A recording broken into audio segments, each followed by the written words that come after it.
We were really struggling. I can remember there were days that we would literally only talk to each other when we had to. Yeah, we had been through so many things, a deployment to Iraq, 3 kids, counseling, and we still found ourselves struggling to connect with one another on a daily basis. The evenings were especially bad for us. Typically, I was always the one to do the nighttime routine with the kids. I would come out of the kids' bedroom, and once I had them to sleep, the kitchen would just still have dishes everywhere, and the living room had looked like Tonka trucks literally like rained in there. And Jeff would just be sitting on the couch on his laptop working. It was just those little things that I wanted him to help me with that he wasn't.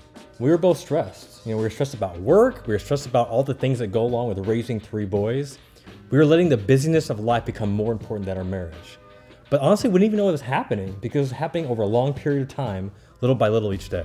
Yeah, that's when the resentment really began to build, because it would be night after night of that. Instead of just asking Jeff to help me clean up the kitchen or clean up the living room, I would just go to bed, shut the door, and just ignore him. I can remember one night specifically when our youngest was throwing a big fit and I needed Jeff's help. I was yelling for him to come help me and he wasn't responding. And I remember walking out to the living room and he was just asleep on the couch. And I was so mad because moms don't get just to go sleep on the couch before the duties of the day are over. And I remember blowing up at you and he had no idea why I was mad. And I knew it wasn't because I had fallen asleep. I knew that there was something else going on.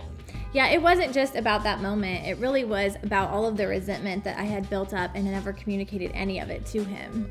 In reality, we just started letting our responsibilities, our daily tasks, our careers, our children become our life. It was sucking the joy out of our days. And we weren't communicating with each other about our needs. Our marriage was not our priority. But you have those like life-altering moments where you think, my life has to change.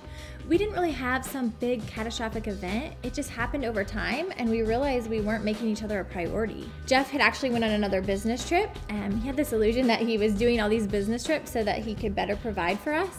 He would guilt me into being okay with all these trips by using that excuse. When in reality, all it was doing was making them absent from our family. On this trip, I met a couple and I was amazed how they were building life together. And I thought, why am I here without my wife? Why am I here without my family? Why am I here alone? Why am I here away from the people that are most important to me? And I came back from that trip with a desire to figure out a way to do more things together without being apart. When he got back from that trip, I vividly remember sitting on the couch. Brown chair. We were sitting on the couch. Brown chair. Okay. Both just looking at each other like we didn't even know the people that we had become. And I remember saying out loud to him, I feel like I don't even know who you are anymore.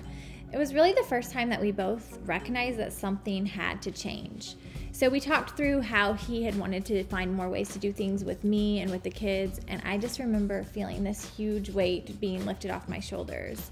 I remember he looked at me and he said, "Can I hug you?" And I just kind of looked at him because I wasn't sure. I'm not the type of person that can be mad one second and then instantly happy the next second. But for some reason that day and that conversation, it softened my heart. And I don't think that we let go of each other for at least 10 minutes. And after we had that moment on the brown chair, we started being intentional about our marriage and our life. We knew it wasn't going to be easy, because it wasn't, but we were both committed to doing the work to make it better. We put boundaries in place when it came to spending time away from each other and our family, and we started to realize, I can't say yes to everything.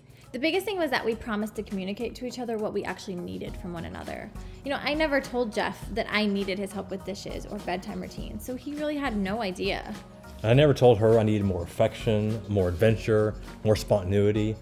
I needed more than just a peck on the lips, and I know that she needed more than just a side hug before I left for work each day.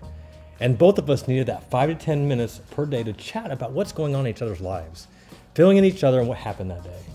Yeah, we vowed to kiss, hug, and have this catch me up chat every single day, and it's what we call our love habits. Going through the last 10 years, we saw how easy it was to let life take over. We realized that we were in control of designing our life together, and going through that changed the way we viewed our marriage. We started being intentional about us. We want to show people that your commitment to change has to be greater than your desire to change when it comes to your marriage. So many people want that perfect marriage, but they don't want to take any steps or commitments to make it happen. They just kind of let life take over, and each day they grow further and further apart. We want to work through our struggles while sharing you with the hardships and the happiness. We hope that the stories that we share will help you design your perfect marriage. We are definitely not licensed therapists or professional psychologists or educated counselors. We are simply just a husband and wife learning how to live a life of joy and grace. No marriage is perfect, and we've really used the mistakes that we've made as a way to grow and become closer, and we hope that we can show you how to do the same. Now, we do all kinds of different challenges where couples can join us to grow closer together. We share adventure, spiritual life, and even intimacy challenges. If you truly want your marriage to be more, then you can't just desire it. You have to be committed to it. I'm Jeff. And I'm Mandy, and we help couples design their perfect marriage.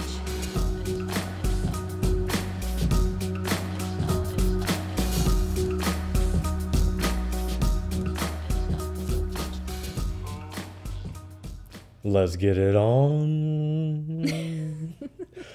Let's get it on. Oh, jeez. Till the break of dawn. We're gonna get it on and Okay, on yeah, I'm done with this. and on.